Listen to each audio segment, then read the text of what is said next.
नमस्कार दोस्तों, GPS online classes में आप सभी का स्वागत है। हम यहाँ पर गाउस के नियम का अनुप्रयोग पढ़ रहे हैं। लास्ट वीडियो में हमने समरूप आवेशित अचालक परत के कारण विद्युत क्षेत्र की दिशा ज्ञात की थी।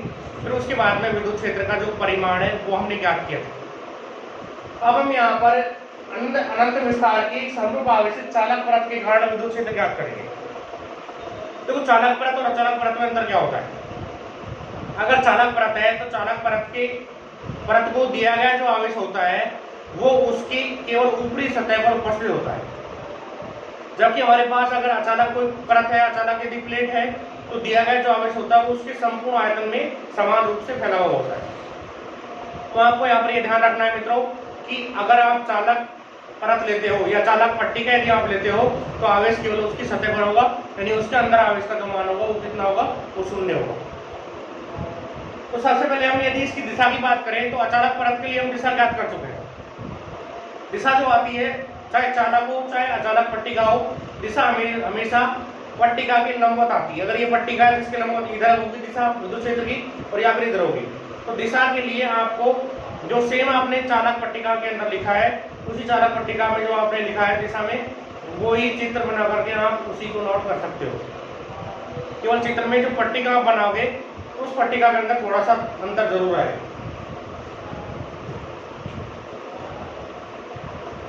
तो अब हम यहाँ पर एक चालक पट्टिका लेते हैं। चित्र में थोड़ा ध्यान देना कि चालक पट्टिका और अचालक पट्टिका में क्या अंतर होता है। अगर चालक पट्टिका है तो जो आवेश होगा वो उसकी ऊपरी सतह पर होगा,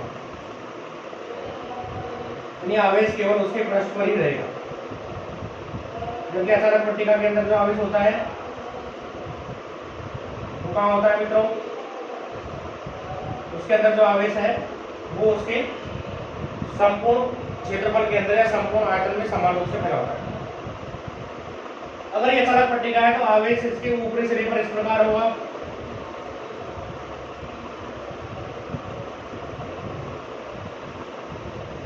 ये आवेश इसके अंदर नहीं है मित्रों, ये आवेश केवल इसकी ऊपरी सतह पर है। जो मैं आवेश ये बना रहा हूं इसके अंदर, ये अंदर नहीं, ये ऊपर का जो पृष्ठ है, यानी इधर का जो पृष्ठ है, इस पृष्ठ पर आवेश है।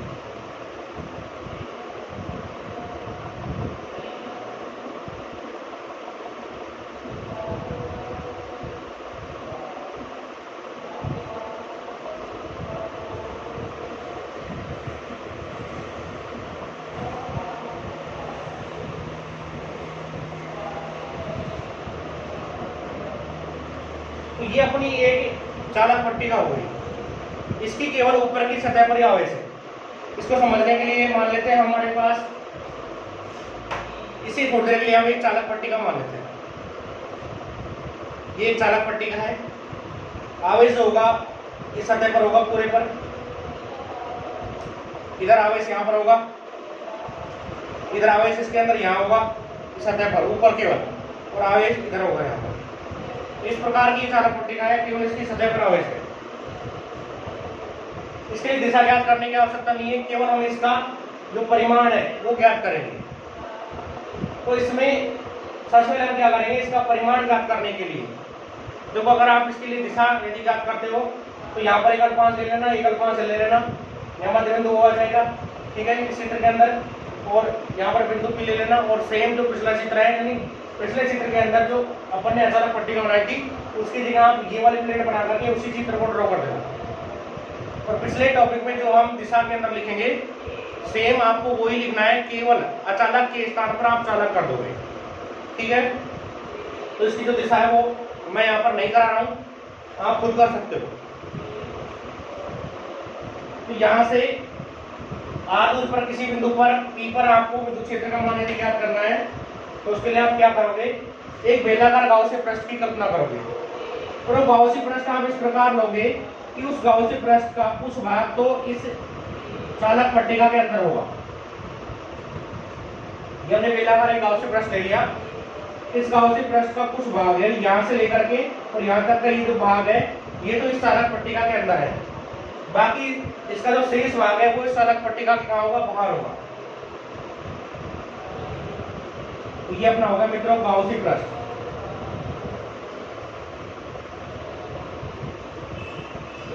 आपको याद रखना है कि जब भी आप चालक पट्टिका के लिए विद्युत क्षेत्र ज्ञात करते हो तो बेलनाकार जो गाउसी पृष्ठ लोगे वो गाउसी पृष्ठ की लंबाई r ही होगी। अचालक के लिए जब आप गाउसी पृष्ठ लेते हैं तो 2r लंबाई का लेते हैं, लेकिन यहाँ पर गाउसी पृष्ठ की जो लंबाई है वो कितनी होगी, r ही होगी। यानी यहाँ से और यहाँ तक की इसकी जो लेंथ है वो r है।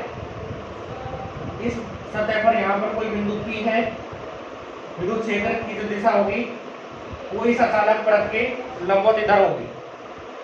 ठीक है, ये अपना जो पृष्ठ है, बाहर का जो पृष्ठ है, इस पृष्ठ को हम S1 पृष्ठ मान सकते हैं। ये S1 पृष्ठ है, यहां से लेकर के यहां तक ये जो पृष्ठ होगा इस पृष्ठ को हम S3 पृष्ठ मान सकते हैं। और ये वाला जो पृष्ठ होगा इसके अंदर जो ये पृष्ठ होगा मित्रों, उस पृष्ठ को हम S2 पृष्ठ मान सकते हैं। यानी ये S2 पृष्ठ है। तो S2 जो पृष्ठ है वो इस चालक परत के अंदर है।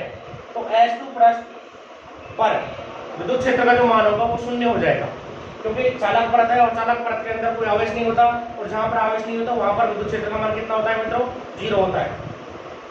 तो इस S2 पृष्ठ पर E का जो मान होगा, इस S2 पृष्ठ पर E की जो वैल्यू होगी वो कितनी हो जाएगी, 0 हो जाएगी। तो आप इस चित्र को ड्रॉ कीजिए।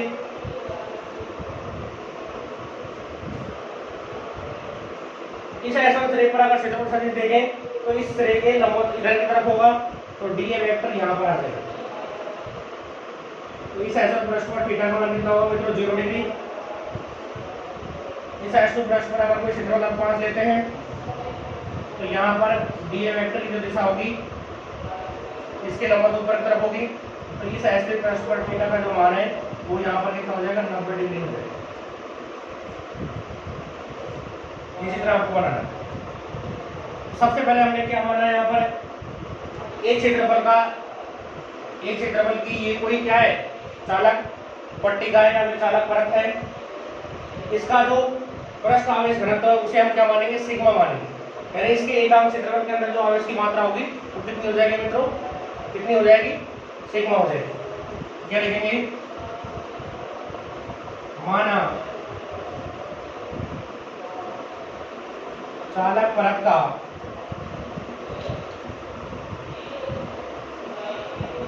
पृष्ठ आवेश घनत्व सिग्मा है। तो सबसे पहले इस चालक परत के अंदर जो नेट आवेश होगा यानी कुल आवेश का मान हम ज्ञात करेंगे। चालक परत पर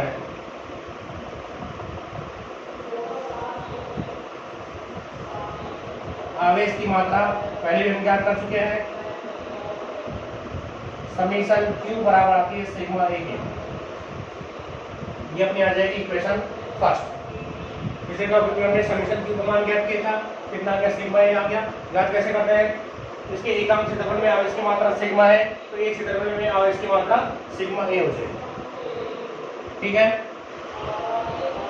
अब आपको यहाँ पर क्या करना है, इस चालक परत के लिए, ये चालक परत के कारण विद्युत क्षेत्र का मान ज्ञात करने के लिए हम क्या करते हैं, एक r लंबाई के बेलनाकार गाउसी पृष्ठ लेते हैं। इस गाउसी पृष्ठ का S1 सिरा, S1 जो वृत्ताकार पृष्ठ है, ये चालक परत से कहाँ होता है, बाहर होता है, जबकि इसका जो S2 जो सिरा है, इस बेलनाकार पृष्ठ का S2 सिरा चालक परत से कहाँ होता है मित्रों, अंदर होता है। जबकि S3 जो भाग है इसका बेलनाकार गाउसी पृष्ठ का जो S3 जो भाग है, इसका कुछ भाग चालक के अंदर है, चालक परत के अंदर है, जबकि शेष भाग चालक परत के कहाँ है, बाहर है। यह आपको इसमें नोट करना है। तो आप क्या लिखोगे,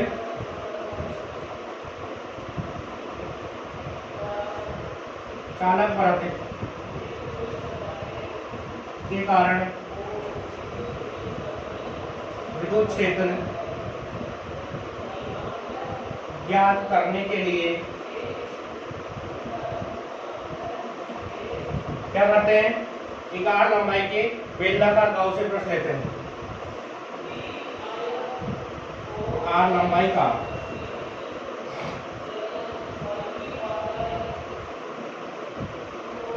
बेलनाकार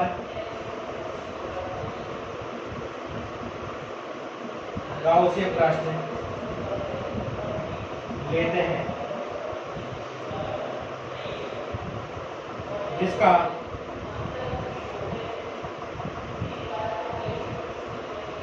S1 भाग डायरेक्टली तो S1 भाग है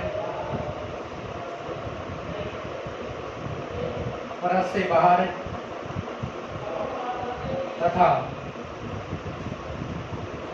S2 भाग है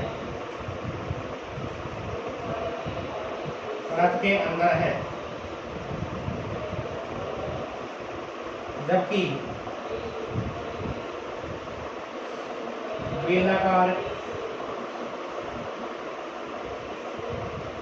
S3, ये जो S3 पृष्ठ यहाँ से लेकर के यहाँ तक है, इस S3 पृष्ठ का कुछ भाग तो परत के अंदर है, विशेष भाग परत से बाहर है।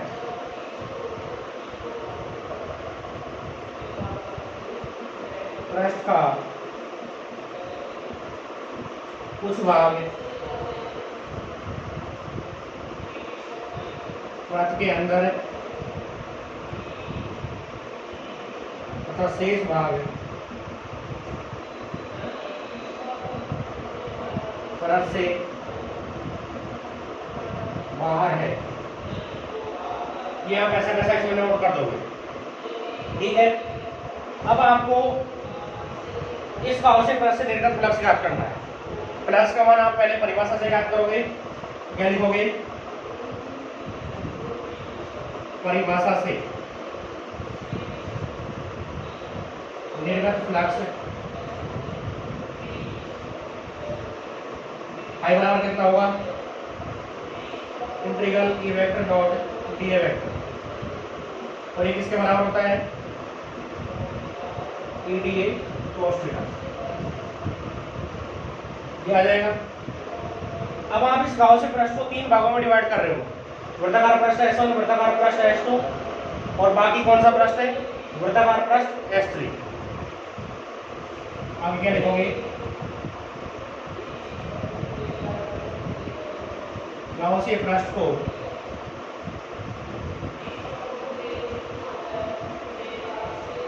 वृत्ताकार पृष्ठ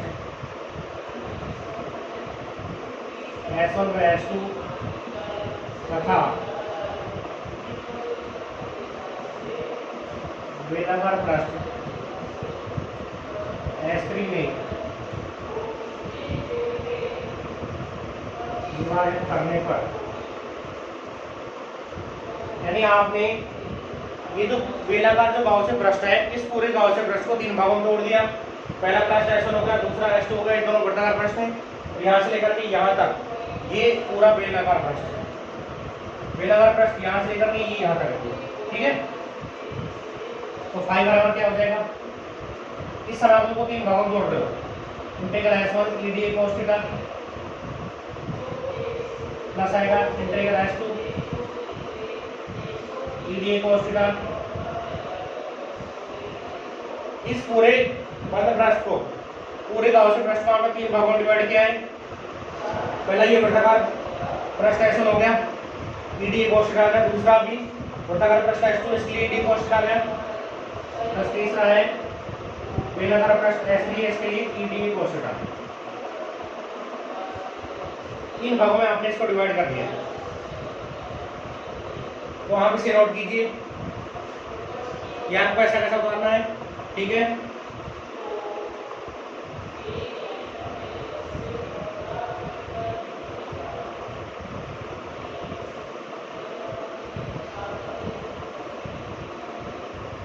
अब यहाँ पर आपको देखना है कि S1 पृष्ठ पर थीटा बराबर 0 डिग्री है, S2 पृष्ठ पर E का मान 0 है, तो S2 पृष्ठ के लिए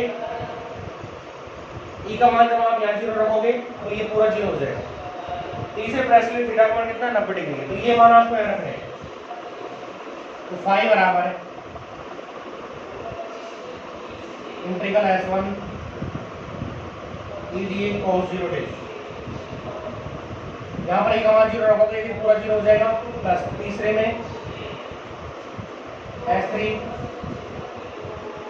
EDA cos 90 डिग्री। ये मान आ जाएगा। cos नब्बे का मान कितना होता है बच्चों?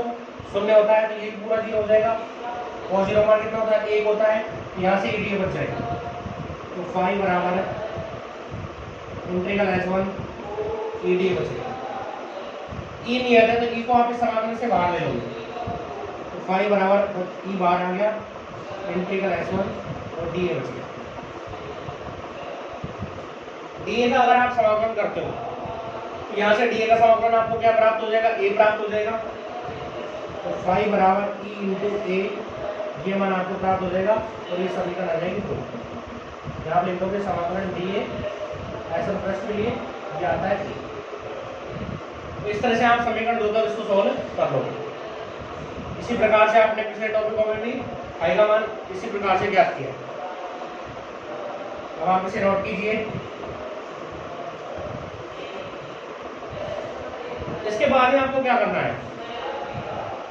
गाउस के नियम की सहायता से फाई का मान ज्ञात करना है। गाउस के नियम से फाई बराबर किसके होता है? समेशन क्यू बटे एप्सिलॉन नॉट होता है। अब तो आपको गाउस के नियम का सूत्र याद हो ही गया होगा। फाई बराबर समेशन क्यू बटे एप्सिलॉन नॉट होता है। समेशन क्यू का मान आप समीकरण 1 से यहाँ पर रख दो, तो फाई बराबर इसका मान आता है सिग्मा ए बटे एप्सिलॉन नॉट। ये समीकरण 3 है, यानी लिखेंगे क्योंकि समेशन क्यू बराबर है सिग्मा ए। ठीक है। इसके बाद में आप क्या करते हो? समीकरण 2 और समीकरण 3 को बराबर कर देते हो। इसे ऐसा कैसे यहां तक नोट करना है?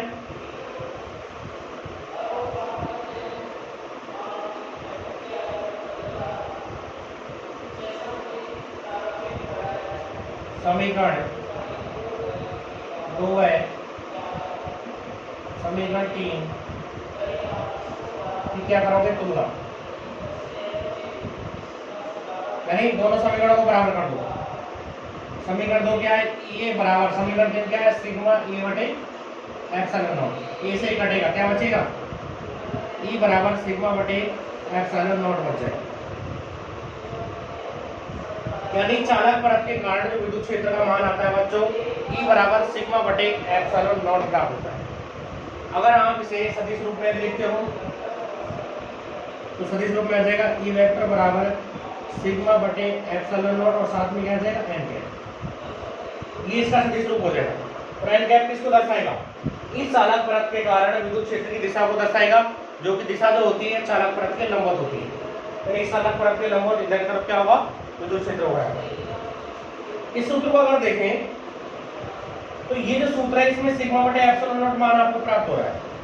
अब इसमें कहीं पर भी आर नहीं है, इस सूत्र में कहीं पर भी आर नहीं है। इसका मतलब क्या है कि चाहे चालक परत हो चाहे अचालक परत हो, दोनों के अंदर ही विद्युत क्षेत्र का जो मान होता है वो परत से उस बिंदु की जो दूरी होती है आर, उस पर निर्भर नहीं करता है। यानी यहाँ पर विद्युत क्षेत्र का जो मान है, विद्युत क्षेत्र जो होता है कैसा रहता है? नियत रहता है, अपरिवर्तित रहता है। दूरी को बढ़ाओ चाहे दूरी को घटाओ, विद्युत क्षेत्र के मान पर उस दूरी का कोई प्रभाव नहीं पड़ेगा, क्योंकि सूत्र के अंदर आर कहीं पर भी उपस्थित नहीं है। तो इस तरह से हम इस चालक परत के कारण विद्युत क्षेत्र का जो मान है वो ज्ञात कर सकते हैं। अब इसके बाद में आपको मैं इसे चित्र को मिटा देता हूँ, आपको चित्र बनाना है। इसके बाद में विद्युत क्षेत्र तथा दूरी में आरेख खींचना है। सेम पिछला वाला आरेख आएगा, क्योंकि अचालक परत के कारण भी विद्युत क्षेत्र दूरी पर निर्भर नहीं करता और चालक परत के कारण भी विद्युत क्षेत्र दूरी पर निर्भर नहीं करता है। इधर आप दूरी ले लोगे, इधर आप विद्युत क्षेत्र ले लोगे, तो यहाँ पर जो आरेख होगा वो इस प्रकार से पिछला वाला आरेख आपको प्राप्त हो जाएगा। अगर आप ई का सिग्मा के साथ आरेख खींचना चाहो, सिग्मा क्या है? पृष्ठ आवेश घनत्व है। देखो ई का जो मान है वो सिग्मा पर डिपेंड करता है। एप्सिलॉन नॉट क्या है? नियत राशि है, इसका मान आपको पता भी होगा। निर्वात में जो निर्वात की विद्युतशीलता है इसका मान मैंने पहले लिखाया भी है। तो ई का जो मान है वो सिग्मा पर डिपेंड करेगा। अगर सिग्मा का मान ज्यादा होगा तो ई का मान ज्यादा होगा, सिग्मा का मान अगर कम होगा तो ई का मान कैसे हो जाएगा? कम हो जाएगा। यदि यहाँ पर हम सिग्मा में और ई में यदि आरेख खींचना चाहें, इधर हमने सिग्मा ले लिया, इधर ले लिया, ये अपना मूल बिंदु हो गया। तो ई जो है वो सिग्मा के कैसा है, समानुपाती है। ई सिग्मा के कैसा हुआ, समानुपाती। और समानुपाती वाला जो आरेख आता है वो कैसा प्राप्त होता है मित्रों, वो इस प्रकार से आरेख प्राप्त होता है। तो ई का अगर आप आर के साथ आरेख खींचोगे तो ये आरेख प्राप्त होगा, सीधी रेखा यहाँ से गुजरेगी। और अगर ई का आप सिग्मा के साथ आरेख खींचोगे तो आरेख तो सीधी रेखा ही प्राप्त होगा, लेकिन वो रेखा फिर मूल बिंदु से गुजरेगी। क्योंकि सिग्मा क्या है, प्रस्तावित घनत्व है। प्रस्तावित घनत्व अगर 0 होगा इसका मतलब चालक परत पर कोई आवेश उपस्थित नहीं है। जब आवेश नहीं होगा तो विद्युत क्षेत्र 0 हो जाएगा, आवेश का मान बढ़ेगा, यदि प्रस्तावित घनत्व का मान जैसे जैसे बढ़ेगा विद्युत क्षेत्र का जो मान है वो भी बढ़ता चला जाएगा। तो हमने आज यहाँ पर चालक परत के कारण विद्युत क्षेत्र का जो मान है वो ज्ञात किया है। ठीक है, तो आपको इसे ऐसा कैसा अपने नोटबुक में नोट करना है। अगर यदि आपको हमारी वीडियो पसंद आई है तो आप इसे लाइक करें, साथ में हमारे यूट्यूब चैनल को सब्सक्राइब करें। धन्यवाद।